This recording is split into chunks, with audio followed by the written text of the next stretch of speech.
y'all have been doing good. I know I haven't been posting a video for a while, but we're waiting for the release of patch 5.4, and now that it's out, I am on my shaman. I know I said that he was resto spec, but I actually changed him to elemental now. So I'm gonna be I've been playing him quite a bit now. I like him pretty good. I like the changes they did for Ellie. But hope y'all enjoy this video. It's gonna be a patch 5.4 guide on playing, or talents and glyph guide on playing a elemental shaman in patch 5.4. For the first tier, as you can see, I got the stone bulwark totem. The reason why I've chosen this totem is because, or this talent, is because it has the most uptime compared to astral swiftness or astral shift. And nature's guardian, it only really comes into effect when you're below 30% health. And in PvP, when you're below 30% health, it's pretty much game over. You don't want to get that low. You don't want to wait that low before your max health is increased by 25%. So Stone Bulwark Totem to me is the only way to go. For the second tier, I've chosen Earth Grab Totem. The reason why I've chosen this one over Frozen Power or Windwalk Totem is because as an elemental shaman, yes, getting away from movement impairing effects would be important, but keeping your totem projection, enemies rooted to the ground and out of your range, or out of melee range from you, is even more important. And Earth Grab Totem allows you to root more than just one person like Frozen Power would. Also, you're wanting to use your Flame Shock instead of the Frost Shock because of the procs of Lava Burst from Flame Shock. So while using Frost Shock, you'd be wasting a possible Flame Shock, which you could use on somebody else to get more Lava Burst procs and more damage output. For the third tier, the low 45 tier, I've chosen Totem Projection. The reason why I've chosen this one is because sometimes whenever you put your capacitor totem down, the enemy oftentimes runs away from it. Well, you just hit it, and then you can pretty much guarantee a hit on them. It greatly increases the chance that you're going to be able to get the stun off, which could be very important in a win or loss in any PvP situation. The fourth tier, level 60 tier, I've chosen Echo of the Elements, mainly just because of the massive damage it can do. I know it was nerfed a little bit in the patch, but it still, when it procs, it helps out a whole lot. It's a nice big hit, big damage thing you can do.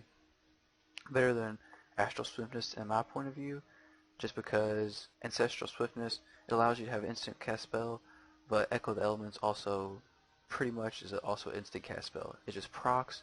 It's not really a planned one. It's a little less planned, but it could be there for in a possibility we could need it or be very helpful. Elemental Mastery increases your haste by 30% for 20 seconds. It's nice, but I think the extra damage from Echo of the Elements is just kind of unbeatable.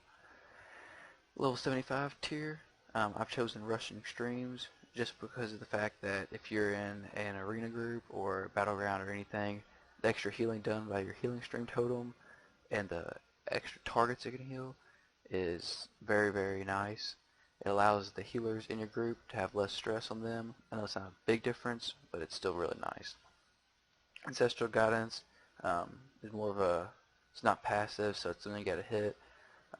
It's got a 2-minute cooldown, so it's 2 minutes you're not able to use that. The healing from Rushing Streams is just extra to your healing stream totem, which you should be using often anyways. And Conductivity, it increases your healing range duration, which in PvP or arenas, healing range is not tremendously important. I'm not saying it's not important because it is, but the totems are much more important. For level 90 talent tree, I've chosen Elemental Blast because of the increased burst damage it provides to elemental shamans. The reason why is because of the 3500 increased haste, critical strike, or mastery for 8 seconds. That's a buff that's really nice. Primal Elementalist summons a better elemental, but it does not provide the extra damage that Elemental Blast gives you. Elemental Blast is also another ability that you can use when Lava Burst is on cooldown, which provides for a great pair between the two. And Unleashed Fury increases the enemy target's damage taken from your Lightning Bolt by 30% and from your Lava Burst by 10%. I still think Elemental Blast is even better than Unleashed Fury, just because of the better damage Elemental Blast does It damages the target 56,000 damage without like crits or anything, which is really nice. But then when you get the buff, which is very, very nice, it increases your casting speed, increases the ticking dot from Flame Shock, which could be the difference between a win or a loss. Now onto my glyphs. I've chosen I have three major glyphs I've chosen. First one will be Glyph of Hex. Reduces the cooldown of your hex spell by 10 seconds. The 10-second shorter hex spell is very important, I think, because of the fact it allows you to get that extra CC off on a person like a healer or something, like changing the game completely in a different direction. Hex allows you to also, you can damage a person while they're hexed, so this provides a nice steady damage output almost as if they're stunned, but they can't do nothing. It's very nice, except for move, they can move around still.